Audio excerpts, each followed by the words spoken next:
Hello friends, welcome back. आज के video में बात करने वाले हैं डीएनए रिपेयर की। तो चलिए शुरू करते हैं। दोस्तों, अनअकैडमी आपके लिए लेकर आया है आईआईटी जैम 2021 एग्ज़ाम क्रैक करने के लिए एक फ्री मॉक टेस्ट सीरीज़। ये टेस्ट सीरीज़ बिल्कुल फ्री है और प्रिपेयर की है अनअकैडमी के एजुकेटर्स ने। ये टेस्ट सीरीज़ स्टार्ट हो रही है 12 दिसंबर यानी कि कल से, जिसमें सागर सूर्य सर, अमित रंजन, दिव्या अग्रवाल मैडम और चप्रला चंद्रशेखर पढ़ाएंगे अलग अलग सब्जेक्ट्स। तो अगर आप क्रैक करना चाहते हैं आईआईटी जैम और परस्यू करना चाहते हैं अपनी एमएससी आईआईटी से, तो प्लीज़ इस फ्री मॉक टेस्ट सीरीज़ का फ़ायदा उठाइए। इस पर एनरोल करने के लिए आपको जाना पड़ेगा वीडियो के डिस्क्रिप्शन में, जहां आपको मिलेगा एक लिंक। इस लिंक पर आपको क्लिक करना है और सीधे एक नई विंडो खुल जाएगी, जिसमें आपके पास एक पेज आएगा जहां आपको अपना एनरोलमेंट करना है। आप अपना मोबाइल नंबर यूज़ कर सकते हैं एनरोलमेंट के लिए। एक बार फिर से बता दूं, ये टेस्ट सीरीज़ आपके लिए बिल्कुल फ्री है। 12 दिसंबर यानी कि कल को सुबह 9 बजे आपको मिलेंगे इसके वीडियोस। तो देर मत कीजिए। अगर आपसे कोई रेफरल कोड पूछा जाता है तो आप विनम जी रेफरल कोड यूज़ कर सकते हैं। देर मत कीजिए, अभी जाइए डिस्क्रिप्शन में, क्लिक कीजिए इस लिंक पर और पहुंच जाइए एक पेज पर जहां से आप एनरोल कर सकते हैं इस फ्री मॉक टेस्ट सीरीज़ के लिए। अगर आप बीएससी कंटिन्यू कर रहे हैं और एमएससी करना चाहते हैं आईआईटी प्लेटफॉर्म से, तो इस फ्री मॉक टेस्ट सीरीज़ का जल्द से जल्द फ़ायदा उठाइए। दोस्तों, डीएनए रिपेयर में जो सबसे पहले बात आती है वो आती है रिपेयर ऑफ थायमीन डाइमर्स की। अगर आपको पता हो, एक डबल स्टैंडर्ड डीएनए मॉलिक्यूल है जिसके अंदर, अगर हम इसका कॉन्फ़िगरेशन लिख लें, कई बार क्या होता है कि दो थायमीन एक साथ प्रेजेंट होते हैं एक ही डीएनए पे, और इसके अपोजिट ऑब्वियसली थायमीन जो है वो एडेनिन के साथ बॉन्डिंग बनाएगा। थायमीन एडेनिन के बीच में दो हाइड्रोजन बॉन्ड्स प्रेजेंट होंगे। ठीक है। कई बार क्या होता है, बिकॉज ऑफ यूवी रेडिएशन, ये दोनों थायमीन एडेनिन के साथ बॉन्ड ना बनाकर आपस में बॉन्डिंग कर लेते हैं, जिसकी वजह से जो डीएनए स्ट्रक्चर है वो थोड़ा सा बेंड हो जाता है। यहाँ पर डीएनए स्ट्रक्चर थोड़ा सा बेंड हो जाएगा और एक थायमीन दूसरे थायमीन के साथ आपस में बॉन्ड बना ले। इस स्ट्रक्चर को बोलते हैं हम थायमीन डाइमर्स। तो ये थायमीन डाइमर्स स्ट्रक्चरली कैसे हैं, ये इस टाइम आप फिगर में देख सकते हैं। और जो मेन रीजन होता है इन थायमीन डाइमर्स के फॉर्मेशन का, वो मैंने आपको बता दिया, यूवी रेडिएशन। तो अब सवाल आता है कि डीएनए में ये जो प्रॉब्लम हो गई, इसका सोल्यूशन क्या है। तो इसके लिए एक एंजाइम आता है, फोटोलाइज। यहाँ फिगर में ध्यान से देख सकते हैं, ये फोटोलाइज एंजाइम एग्जैक्टली उस पोजीशन पे बाइंड कर रहा है जहां पर थायमीन डाइमर्स प्रेजेंट हैं, और उसके ठीक बाद ये फोटोलाइज इन दोनों थायमीन के बीच में जो बॉन्ड है उसको ब्रेक कर देगा। लिखा हुआ है क्लीवेज ऑफ क्रॉस लिंक्स। और फाइनली ये थायमीन अपने कोरस्पॉन्डिंग एडेनिन के साथ हाइड्रोजन बॉन्ड बना लेगा। जब ये हाइड्रोजन बॉन्ड बन जाएगा तो ऑब्वियसली फोटोलाइज एंजाइम रिलीज हो जाएगा। तो ये है फोटोलाइज एंजाइम की हेल्प से कैसे थायमीन डाइमर्स जो डीएनए लीजन्स होती हैं वो किस तरह से रिपेयर होती हैं। नेक्स्ट रिपेयर मैकेनिज्म आता है न्यूक्लियोटाइड एक्सीजन रिपेयर। मान लेते हैं कि एक डबल स्टैंडर्ड डीएनए मॉलिक्यूल है, इसके अंदर ये अलग अलग इसका ओरिएंटेशन है डीएनए स्ट्रैंड्स का। और फिर से थायमीन डाइमर्स का एग्जांपल ले लेते हैं। सपोज यहाँ पर दो थायमीन के बीच में बॉन्ड बन गया और इसके अपोजिट जो एडेनिन है वो खाली बैठा है, जबकि जो दूसरे न्यूक्लियोटाइड्स हैं उनकी बॉन्डिंग बिल्कुल ठीक है, यहाँ पर कोई दिक्कत नहीं है। ठीक है, इनके बीच में हाइड्रोजन बॉन्डिंग बिल्कुल ठीक है। ऐसे ही राइट हैंड साइड पे।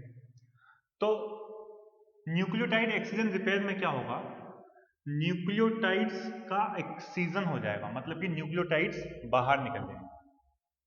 तो ये न्यूक्लियोटाइड्स बाहर निकलने के लिए एक मैकेनिज्म है जो आपको इस फिगर से क्लियर होगा। यहाँ पर दो तरह के प्रोटीन हैं। पहला है यूवीआर ए प्रोटीन, दूसरा है यूवीआर बी प्रोटीन। यूवीआर ए प्रोटीन की दो कॉपीज आएंगी, एक कॉपी है दूसरी कॉपी है, और यूवीआर बी प्रोटीन की एक कॉपी आएगी। ये यूवीआर बी प्रोटीन है, ये मिला करके पूरा सिस्टम बनाते हैं। ये पूरा कॉम्प्लेक्स जा करके बैठ जाएगा उस जगह पर जहां पर न्यूक्लियोटाइड में कुछ गड़बड़ है, सीक्वेंस ठीक नहीं है, या जिस तरीके से थायमिन डाइमर बने हुए हैं बॉन्डिंग ठीक नहीं है। ये पूरा का पूरा कॉम्प्लेक्स जाकर के इस पोजीशन पर बैठ जाएगा। बैठने के बाद एटीपी एनर्जी का यूज होगा। जब एटीपी एनर्जी का यूज होगा तो जो यूवीआर ए सब यूनिट है वो इस जगह से रिलीज कर जाएगी, निकल जाएगी, एटीपी एडीपी में कन्वर्ट हो जाएगा, जिसकी वजह से पूरा डीएनए का जो डबल स्टैंडर्ड स्ट्रक्चर है उसमें एक बेंड आ जाएगा, थोड़ा सा बेंड हो जाएगा डीएनए का स्ट्रक्चर। इस स्टेप पर एटीपी कन्वर्ट हुई एडीपी में, यूवीआर ए प्रोटीन रिलीज हो गया और डीएनए के स्ट्रक्चर में थोड़ा बेंड आ गया।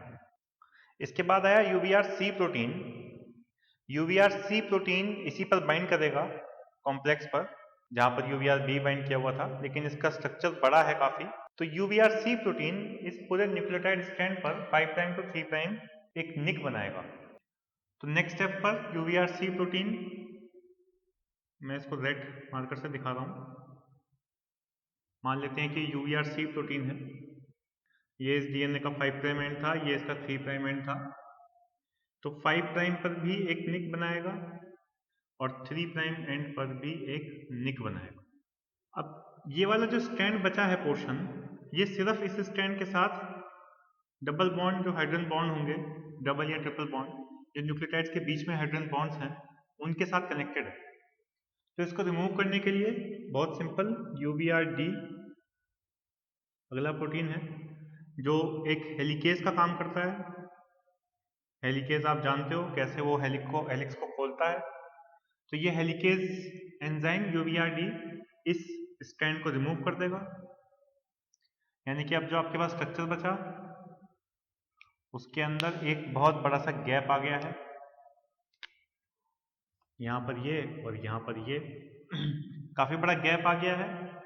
अच्छा, इसी स्टेप पर यूवीआर सी प्रोटीन रिलीज हो जाएगा, यूवीआर सी प्रोटीन भी बाहर निकल जाएगा। तो इस गैप को फिल करने के लिए, ये जो गैप है इसको फिल करने के लिए आएगा फिर से डीएनए पॉलीमरेज एंजाइम,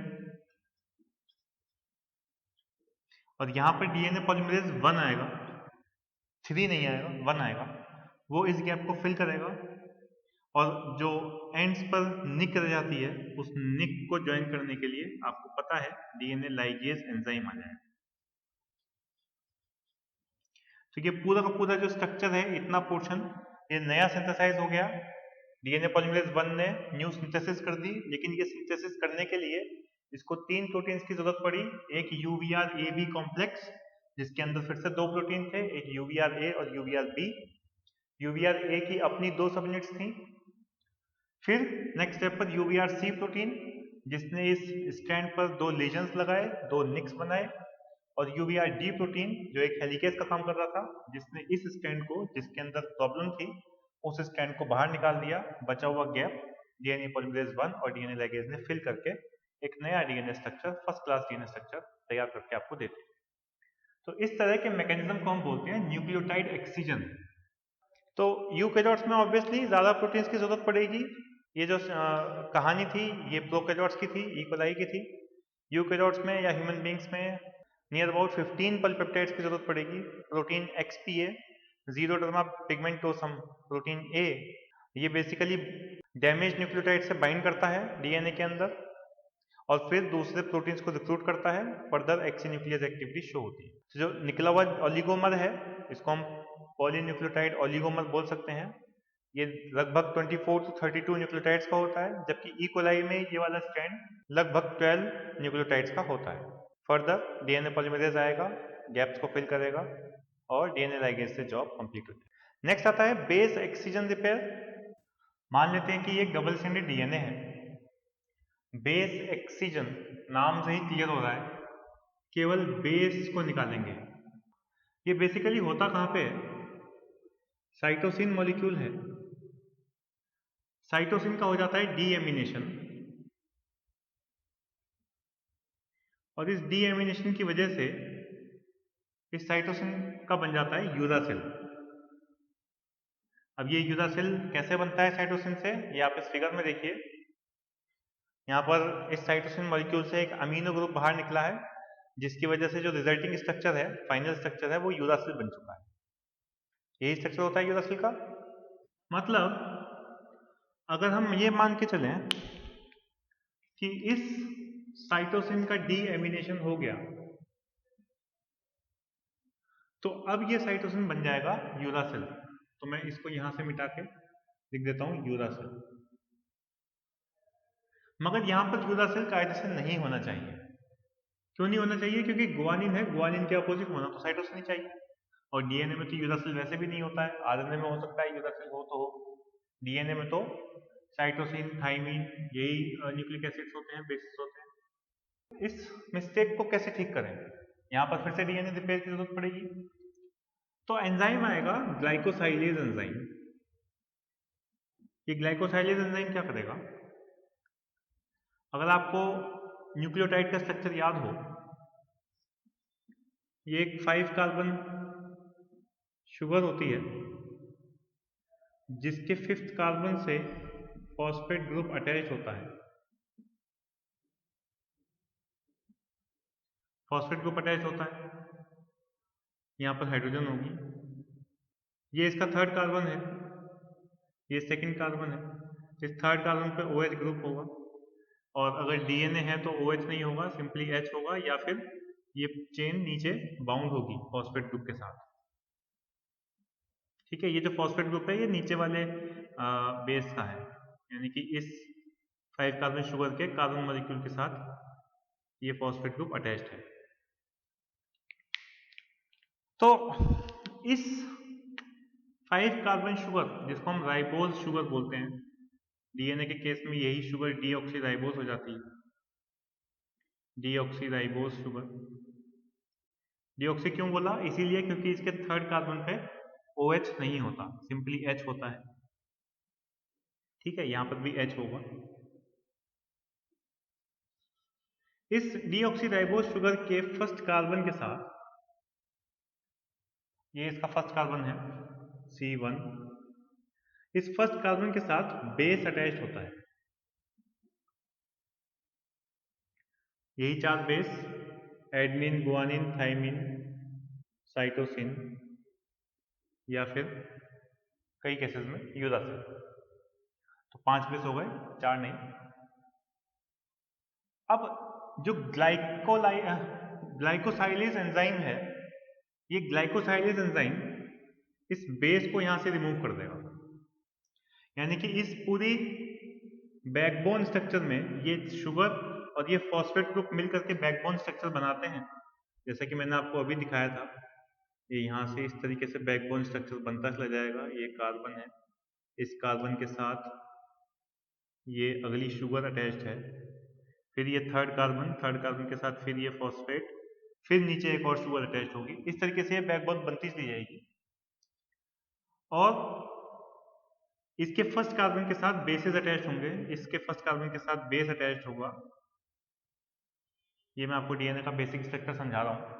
लेकिन जो ग्लाइकोसाइलेज एंजाइम है, ये यहां से इस बेस को ही सीधा रिमूव करेगा सबसे पहले। ठीक है, बैकबोन अभी भी तैयार खड़ी है, लेकिन इसने बेस निकाल दिया। तो मैं इस साइड को अब रिप्रेजेंट कर रहा हूं, यहां से U मिटा दिया मैंने, ये सब हट गया। यहां पर बेस कुछ नहीं है, मतलब इस गुआनिन के अपोजिट बाइंड करने के लिए, हाइड्रोजन बॉन्डिंग करने के लिए कुछ नहीं। ये काम किया है ग्लाइकोसाइलेज एंजाइम ने। इसके बाद नेक्स्ट जो एंजाइम आता है, इसको हम बोलते हैं एपी एंडोन्यूक्लियेज। एपी एंडोन्यूक्लियेज, एपी का मतलब ए प्यूरिनिक। ए प्यूरिनिक मतलब एक ऐसी साइट जहां पर प्यूरिन नहीं है, या फिर ए पिरिमिडिनिक, एक ऐसी साइट जहां पर पिरिमिडीन नहीं है। तो या तो प्यूरिन नहीं है या पिरिमिडीन नहीं है, यही होता है ATGC. Adenine and guanine are purines, and thymine, cytosine, and uracil are pyrimidines. ठीक है, तो जिस साइट पर या तो प्यूरिन नहीं है या पिरिमिडिन नहीं है, उस साइट पर जो एंडोन्यूक्लियस एंजाइम काम करेगा उसको हमने नाम दे दिया एपी एंडोन्यूक्लियस। ये एंडोन्यूक्लियस क्या करता है आपको भी पता है, एंडोन्यूक्लियस यहां से कट लगाएगा, कट लगा के ये जो बेस बचा था इस यहां से कट लगाया, यहां से कट लगाया, ये जो बेस बचा है इसको निकाल दिया, डीऑक्सीराइबोस शुगर उसका फॉस्फेट बाहर निकाल दिया। तो अब इस जगह पर क्या बन गया, गैप। यही मैंने आपको बताया था रिकॉम्बिनेशन की वीडियो में कि गैप और निक में क्या फर्क होता है। निक होता है जहां सिर्फ फॉस्फेट ग्रुप का ब्रेक हो जाता है। सपोज ये फॉस्फेट ग्रुप के साथ बॉन्ड बना हुआ था और अगर मैं इस बॉन्ड को हटा दूं तो अब यहां पर क्या बन गई, निक। लेकिन अगर मैं इसके साथ अटैच्ड कोई भी एक शुगर मॉलिक्यूल ही हटा दूं, ठीक है, ये शुगर मॉलिक्यूल मैंने इसमें से निकाल दिया जैसे कि यहां से निकाला, अब बोलते हैं इसको गैप। अब यहां पर गैप आ चुका है। नेक्स्ट स्टेप पर डीएनए पॉलीमरेज एंजाइम अपना काम करेगा। आपको पता है डीएनए पॉलीमरेज क्या करता है, गैप को फिल करेगा और फाइनली डीएनए लाइगेज एक तरह का फेविकॉल है, इन दोनों के बीच में बॉन्ड बना देगा। तो पॉलीमरेज और लाइगेज एंजाइम बॉन्ड बना देंगे और ये जो गैप है ये पूरा फुलफिल हो जाएगा विथ करेक्ट न्यूक्लियोटाइड पेयर। क्योंकि अब ऑब्वियसली डीएनए पॉलीमरेज काम करेगा तो वो देख के ही काम करेगा ना कि अगर गुआनिन है तो गुआनिन के अपोजिट मुझे साइटोसिन रखना है। तो इस तरीके से बेस एक्सीजन रिपेयर जिसको बोला, एक ही बेस पर सारे कहानी हो गई, पूरा न्यूक्लियोटाइड का स्ट्रैंड जो था वो रिमूव नहीं हुआ। एक और रिपेयर आती है मिस मैच रिपेयर। इस रिपेयर में क्या है, जिस टाइम पर रेप्लिकेशन हो रही है, मान लीजिए डबल स्ट्रैंडेड डीएनए है, आपने पढ़ा है कि रेप्लिकेशन होती है सेमी डिसकंटिन्यूअस, एक लीडिंग स्ट्रैंड होता है एक लैगिंग स्ट्रैंड होता है। चलिए हम उस बात से मतलब नहीं है, हम ये मान लेते हैं कि एक स्ट्रैंड ये है जिसको हमने 5 प्राइम टू 3 प्राइम बोल दिया, इसका यही सीक्वेंस है। दूसरा स्ट्रैंड ये है, ये थोड़ा चौड़ा बना दिया मैंने, गैप ज्यादा दे दिया, मतलब ये दोनों स्ट्रैंड सेपरेट हो चुके हैं। ये है 3 प्राइम टू 5 प्राइम, ठीक है। अब इसका सीक्वेंस नोट करते हैं, जो पेरेंटल स्ट्रैंड है इसका सीक्वेंस क्या था, A T G C C T T A C G T. इसका सीक्वेंस क्या था, T A C ji ji A T G सी ए, ये सीक्वेंस था। अब इन दोनों ही स्ट्रैंड्स के ऊपर एक नया स्ट्रैंड सिंथेसाइज हुआ, ये नया स्ट्रैंड सिंथेसाइज हो गया, ये नया स्ट्रैंड सिंथेसाइज हो गया, ठीक है। मान लेते हैं कि इसका कॉम्प्लीमेंट्री आया A T G C C T T A C G T, लेकिन इसका कॉम्प्लीमेंट्री ए टी ए जी के अगेंस्ट सी आना था, टी लग गया, मान लेते हैं सी के अगेंस्ट जी जी ए, बाकी पूरा सीक्वेंस सही है। तो इसकी तो बात खत्म हो गई क्योंकि ये तो बिल्कुल करेक्टली रेप्लिकेट हो गया, इसका रेप्लिकेशन तो ठीक हो गया, जैसा पेरेंटल स्ट्रैंड था ठीक उसका कॉम्प्लीमेंट्री दूसरा स्ट्रैंड न्यूली सिंथेसाइज्ड स्ट्रैंड आकर के बन गया। लेकिन इसमें थोड़ी गड़बड़ हो गई। इसमें क्या गड़बड़ हो गई, एक स्ट्रैंड जहां पर जी की जगह जी के अपोजिट सी आना था, वहां पर जी के अपोजिट टी लग गया। अब सवाल ये आता है कि मिसमैच रिपेयर के जो एंजाइम्स होंगे वो ये कैसे आइडेंटिफाई करेंगे कि जो न्यूली सिंथेसाइज स्ट्रैंड है वो कौन सा है। मतलब इस स्ट्रैंड का टी गलत है या इस स्ट्रैंड का जी गलत है, ये पता लगाने के लिए, क्योंकि एंजाइम्स के लिए तो दोनों एक ही है ना, सीक्वेंस ही है न्यूक्लियोटाइड्स का, ये पता लगाने के लिए एक मेथड होता है, एक एक्चुअली सिस्टम होता है मिथाइलेशन। डीएनए की हमेशा मिथाइलेशन होती है, ठीक है, प्रोकैरियोट्स में ये बहुत प्रोमिनेंट मैकेनिज्म है। तो जो पेरेंटल स्ट्रैंड है वो तो ऑलरेडी मिथाइलेटेड है, और जो न्यूली सिंथेसाइज्ड स्ट्रैंड है उसकी मिथाइलेशन होती है रेप्लिकेशन के कुछ टाइम के बाद। मतलब जब रेप्लिकेशन होगा उसके बाद मिथाइलेशन होने में टाइम लगेगा थोड़ा सा। वो जो टाइम विंडो है, वो जो छोटा सा टाइम है जो इसको चाहिए मिथाइलेशन करने के लिए, उस टाइम में इस मिसमैच रिपेयर के एंजाइम्स जल्दी से आकर रिकॉग्नाइज करते हैं कि ये वाला स्ट्रैंड तो मिथाइलेटेड है, ये वाला स्ट्रैंड अभी मिथाइलेटेड नहीं है, मतलब यही है वो स्ट्रैंड जो कि न्यूली सिंथेसाइज्ड स्ट्रैंड है, और इस स्ट्रैंड का ये वाला न्यूक्लियोटाइड हमको करेक्ट करना है, यानी कि एक न्यूक्लियोटाइड इसमें गलत है, इस न्यूक्लियोटाइड को हमको ठीक करना है। और ये मिथाइलेशन जनरली होती कहाँ पर है? ये मिथाइलेशन होती है, डीएनए की जो मिथाइलेशन होती है वो GATC सीक्वेंस में, जहां पर भी इसको ये GATC सीक्वेंस मिलेगा वहां पर हर एडेनिन रेसिड्यू की मिथाइलेशन हो जाएगी। ठीक है, तो पुराने स्ट्रैंड्स पे तो ऑब्वियसली ये मिथाइलेशन होगी ही पहले से, लेकिन नए स्ट्रैंड में मिथाइलेशन नहीं होगी, जैसा मैंने आपको बताया। तो इस मिसमैच रिपेयर के लिए बेसिकली 4 जीन्स आते हैं, MUT-H, MUT-L, MUT-S and MUT-U। इसमें MUT-S का क्या काम है? ये रिकॉग्नाइज करता है मिसमैचेस को। कौन सा मिसमैच था? जैसा हमने अभी फिगर में दिखाया था, गुआनिन के सामने थायमीन मिसमैच था, वहीं जाकर के बाइंड करेगा और रिपेयर प्रोसेस को इनिशिएट कर देगा। इसके पीछे पीछे MUT-H और MUT-L ज्वाइन करेंगे इस प्रोटीन कॉम्प्लेक्स को। MUT-H के पास GATC स्पेसिफिक एंडोन्यूक्लियस एक्टिविटी है जो कि अनमिथाइलेटेड स्ट्रैंड को क्लीव कर देगा। तो मैंने इस स्ट्रैंड को थोड़ा बड़ा कर दिया। इस स्ट्रैंड के 5' एंड पर मैंने एक GATC साइट बना दी, इधर 3' एंड पर GATC साइट बना दी। अब जहां पर मिसमैच है उस मिसमैच के 3' साइट और 5' साइट पर, इस GATC साइट पर ये MUT-H प्रोटीन क्लीवेज करेगा, यानी कि स्ट्रैंड को ब्रेक करेगा। ये मिसमैच रिकॉग्नाइज किसने किया था? मिसमैच रिकॉग्नाइज किया था MUT-S ने।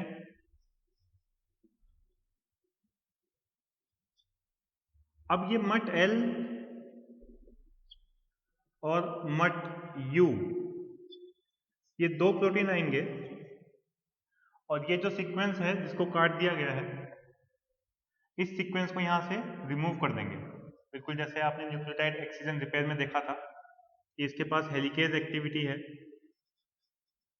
ये यहां से इस स्ट्रैंड को शेड ऑफ कर देंगे, बाहर निकाल देंगे। फर्दर यहाँ पर एक गैप बन गया है। बेशक एक ही न्यूक्लियोटाइड गलत था, फिर भी हमने बहुत लंबा स्ट्रेच निकाल दिया। थाउजेंड्स ऑफ न्यूक्लियोटाइड्स का भी ये स्ट्रेच हो सकता है, कोई जरूरी नहीं है,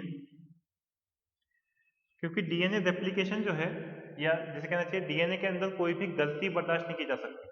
प्रूफ रीडिंग बहुत स्ट्रांग होती है डीएनए की, तो ये इस तरह के मिसमैचेस डीएनए में टॉलरेट नहीं होते। एक भी म्यूटेशन हो गई तो पूरा का पूरा सिस्टम सिनेरियो चेंज हो जाएगा, पता नहीं कौन क्या से क्या बन जाएगा। उसके बाद की स्टोरी तो आपको पता ही है, डीएनए पॉलीमरेज आएगा, वो इसको गैप को फिल करेगा। यहाँ पर जो डीएनए पॉलीमरेज आएगा वो डीएनए पॉलीमरेज 3 होगा, डीएनए पॉलीमरेज 3 इस गैप को फिल करेगा, और फाइनली डीएनए लाइगेज जो एंड्स होते हैं या जो निक होती है उसको सील कर देता है। सीलिंग आपको पता ही है, ये DNA nick, sealing of nick. Finally आपका जो प्रोसेस, जो गलत न्यूक्लियोटाइड था, जो मिसमैच था, वो अब करेक्ट हो गया है, यानी कि अब गुआनिन के अगेंस्ट साइटोसिन ही आएगा। तो ये भी एक रिपेयर मैकेनिज्म है जिसको हम मिसमैच रिपेयर मैकेनिज्म कहते हैं। इसके अलावा जो रिपेयर मैकेनिज्म है वो है रिकॉम्बिनेशन मैकेनिज्म। वो रिकॉम्बिनेशन जो आप एग्जैक्टली अभी पढ़ के आए हैं, रिकॉम्बिनेशन भी अपने आप में एक रिपेयर मैकेनिज्म है। Double strand break repair model, उसी की तरह पहले डीएनए मॉलिक्यूल का एक स्ट्रैंड आएगा, टेम्पलेट की तरह काम करेगा, और उस टेम्पलेट पर दूसरा नया डीएनए स्ट्रैंड सिंथेसाइज हो जाएगा। तो रिकॉम्बिनेशन प्रोसेस अपने आप में एक रिपेयर मैकेनिज्म का भी काम करता है। तो दोस्तों आज के लिए इतना ही, फिर मिलेंगे अगले वीडियो में, तब तक के लिए नमस्कार।